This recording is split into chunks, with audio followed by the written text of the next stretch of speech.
Continuing our exploration of fascinating and eerie folklore from around the world, we have already delved into the realms of Sweden and more recently North America.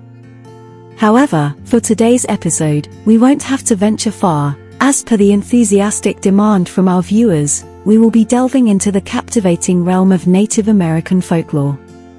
Judging from the few Native American legends I have covered on the channel thus far, I anticipate that this will be an immensely enjoyable episode. Within the forests of eastern Canada and the Great Lakes region, the Algonquin people share tales of a mythical creature, a terrifying, malevolent spirit whose insatiable hunger drives it to seek victims to possess. Those unfortunate enough to fall under its influence develop an uncontrollable desire to commit murder and cannibalize other human beings. This creature, known as the Wendigo, is a colossal monster formed from ice, growing larger and larger in accordance with its ravenous appetite.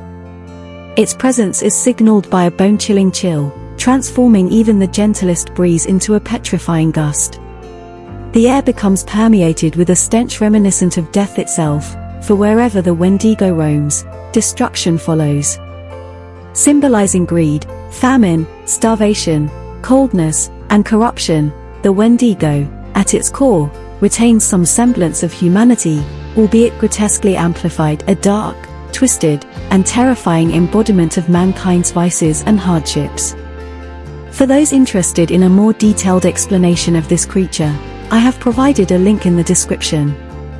Another entity we have previously discussed is the skinwalker, an individual often regarded as a type of witch capable of assuming the form of various animals. These animals include coyotes, wolves, bears, dogs, and numerous others. Navajo culture acknowledges several distinct types of skinwalkers, all of whom are viewed in a negative light. Within the community, those who provide spiritual and physical assistance are commonly referred to as medicine men and women. These individuals embody the positive aspects of Navajo culture and values. Becoming a healer entails acquiring a diverse range of practices, incorporating both beneficial and malevolent forms of magic.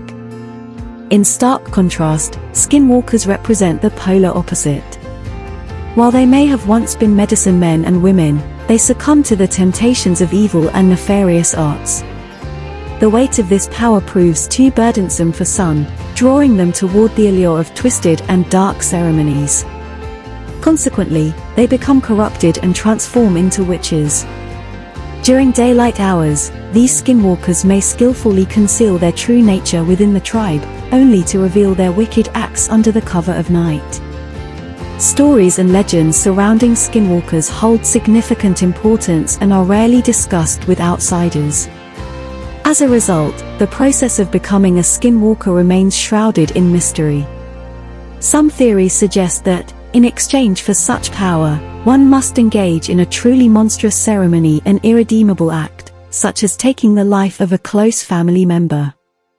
Given the somber tone and severity of these legends, it is understandable why they are not openly divulged in great detail. Horned serpents and dragons are prevalent in various cultures, and Native American traditions are no exception. These creatures are bestowed with different names across numerous tribes. The Cherokee, for instance, refer to this serpentine entity as the Ictana, a colossal underwater serpent adorned with shimmering, radiant scales, majestic horns, and a crystal embedded in its forehead. The scales and crystals were believed to possess magical properties and were utilized for divination purposes. Additionally, the horns possessed medicinal qualities, rendering the pursuit of these serpents both terrifying and potentially rewarding. Interestingly, a horned serpent resembling a stag poses no harm to humans. However, its crystal exerts a magnetic influence over other animals. The glistening crystal represents the greatest prize for the Cherokee, yet it also poses the greatest danger. Encounter with the serpent entices individuals with the brilliance of the burning crystal, compelling them to move closer instead of fleeing, ultimately leading to their demise. Adding to the challenge of the hunt, the majority of the serpent's scales are impervious to harm. The only vulnerable region lies at the 7th spot from its head, where its heart resides, the sole area susceptible to attack.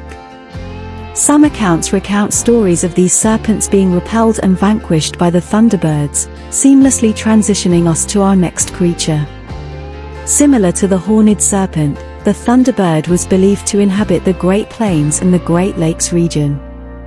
This colossal bird, often depicted as a majestic eagle, possesses the ability to generate thunder simply through the flapping of its wings, thus earning its name.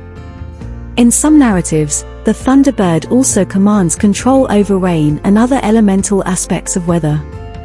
The conflict between the horned serpent and the thunderbird traces back to an Algonquian tale, where the thunderbird presides over the upper world while the horned serpent reigns over the underworld. Whenever creatures from the underworld attempt to invade the upper world, the thunderbird, observing from above, unleashes thunder by flapping its wings, repelling the intruders. Numerous stories assert that the thunderbirds were created not only to combat underworld spirits but also to punish humans who violated the morals and codes governing their society. Although revered as protectors and frequently depicted on totem poles, thunderbirds serve as a constant reminder of the cherished moral values. In different circumstances, the deer woman can be seen as either a siren or a seductive monster. For men who remain faithful and fulfill their familial responsibilities, she represents a benevolent spirit associated with love and fertility.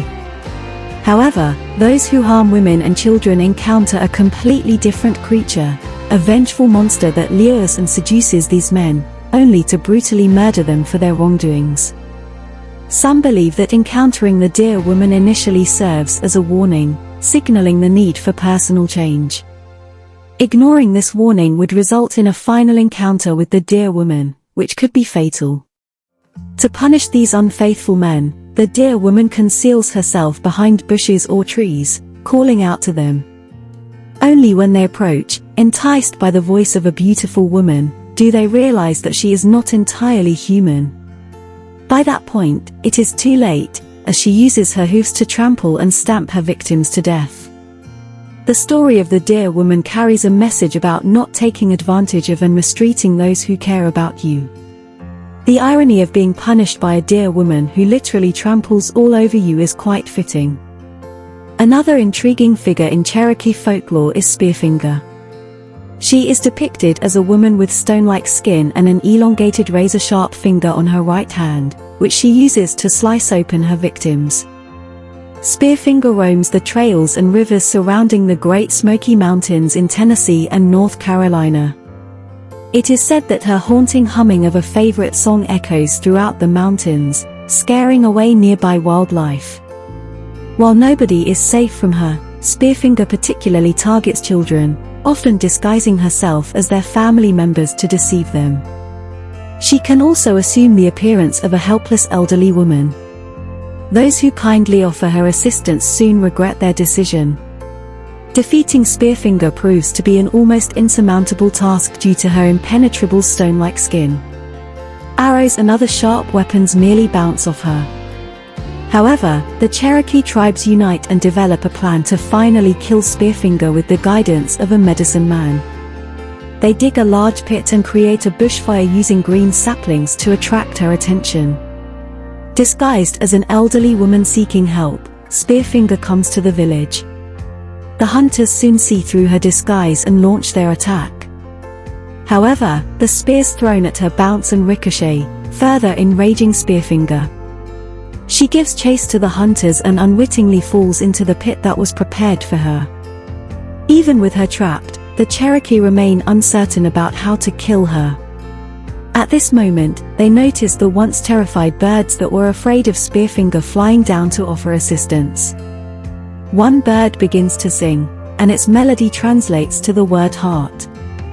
Taking this as a clue, the hunters shoot their arrows at Spearfinger's chest, following the bird's advice. Once again, the arrows and spears fail to penetrate her stony skin. Frustrated, the hunters turn their anger towards the bird, cutting out its tongue in the belief that it deceived them. However, the bird did not lie. Unbeknownst to the hunters, Spearfinger's heart is not located in her chest. Another bird descends and lands on Spearfinger's right hand. Listening to the bird's message, the hunters target the tightly closed hand. Spearfinger panics as the spears pierce her hand, ultimately severing her heart and causing her to collapse to the ground. The stone giant that had plagued the land is finally defeated, but the legends and tales of Spearfinger continue to endure.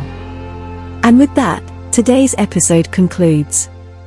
Share your favorite story from today in the comments below. As always, I've been your host, Mythology and Fiction Explained.